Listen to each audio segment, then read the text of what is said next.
Welcome to Module 9, Outdoor Air Quality. In this module, you will learn how to reduce pollen exposure, different types of air pollution, and how to prepare for wildfire smoke. Along with indoor allergic asthma triggers, there are also outdoor allergic triggers. Spring and summer can bring asthma attacks for individuals who are allergic to pollens. Trees, grasses, and weeds are major sources of pollen allergies. People may inherit a tendency to be allergic. Asthma attacks may happen each year during pollen season, depending on your specific allergies. If you know your asthma is worse during certain times of year, make sure you're taking controller medications for both asthma and allergies. Though long-acting antihistamines taken by mouth may be helpful, nasal steroids work best if taken daily. If wheezing, shortness of breath, or other asthma symptoms accompany the signs of allergies, sneezing, itching and watery eyes, nose, mouth, and throat, medical attention to control allergies is needed. Approaches to treatment of pollen allergies include avoidance of the allergen, medication to relieve the symptoms, and injection treatments or allergy shots.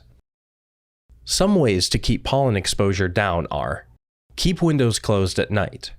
Limit morning activity between 5 and 10 a.m. when pollen is usually emitted from plants and trees.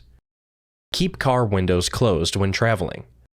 Try to stay inside when the pollen count or humidity is high and on windy days when dust and pollen are blown around. Take any medication prescribed for your allergies and asthma regularly and in the correct dose. If you are allergic to grass pollen, you should also avoid mowing lawns or being around freshly cut grass. Avoid hanging sheets or clothing outdoors to dry during the high pollen periods, as pollens collect on them. Household dust contains pollens. Dust regularly in order to minimize the dust and pollen in your home. After being outdoors during high pollen periods, change clothes or take a shower when you get home for the day. Shower and wash your hair every night if you've been outdoors or during a pollen season, or at least damp wipe your hair to avoid bringing pollens into your bed. Wash your hands frequently. Scientists have shown that air pollution from cars, factories, and power plants is an important cause of asthma attacks and may increase the risk of developing asthma. There are several air pollutants that trigger asthma: ground-level ozone, sulfur dioxide, particulate matter, and nitrogen oxide. Ground-level ozone is a toxic component of smog that triggers asthma. It also leads to the development of asthma in children. Ozone is produced at ground level when tailpipe pollution from cars and trucks reacts with oxygen and sunlight. It's a big problem in cities with lots of traffic. Ozone is often worse on hot summer days, especially in the afternoons or early evenings. Sulfur dioxide is produced when coal and crude oil are burned. 1 in 5 Americans lives within 10 miles of a coal-fired power plant. Oil refineries and older diesel engines can also release lots of sulfur dioxide into the air. Particulate matter refers to a wide range of pollutants: dust, soot, fly ash, diesel exhaust particles, and wood smoke, which are suspended as tiny particles in the air. Some of these fine particles can lodge in the lungs and trigger asthma attacks. The number of hospitalizations for asthma increases when particulate matter in the air rises.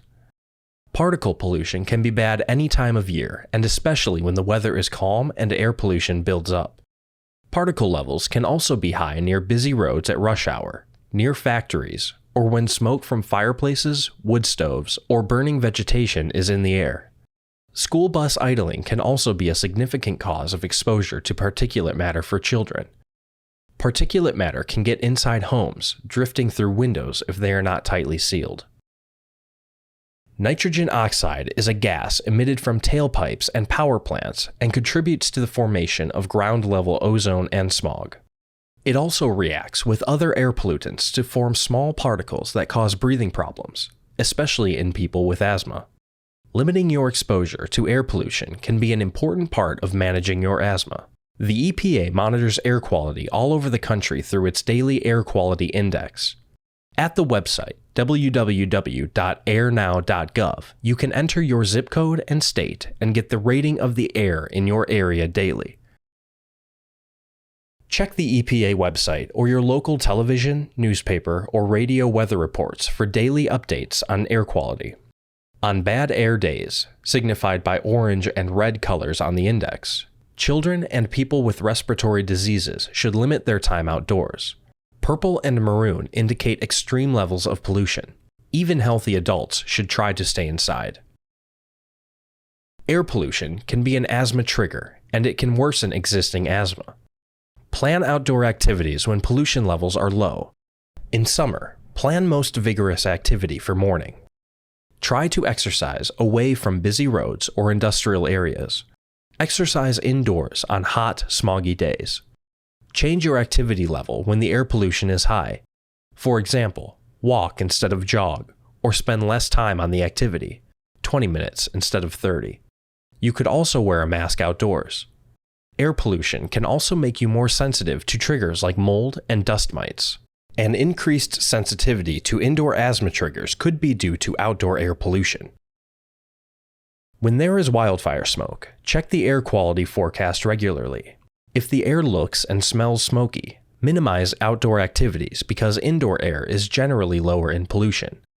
Stock up on supplies, medications, and other items you may need for your family and pets so you can avoid going outside. If you can, purchase an indoor air filter.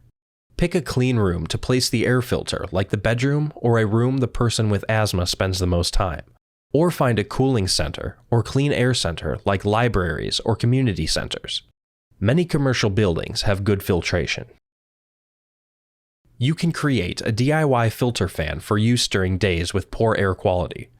This includes using a regular box fan and attaching a MERV 13 filter with basic supplies, including brackets or even duct tape. You can be prepared for summer wildfire smoke by having a plan for how you will avoid the smoke. Using a HEPA air filter, creating a DIY fan filter, and wearing a mask when outside are all helpful.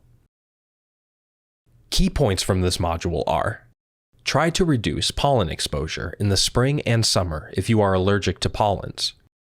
Reducing exposure to air pollution can help avoid asthma attacks. Check the EPA website for air quality updates. Be prepared for wildfire smoke in summer.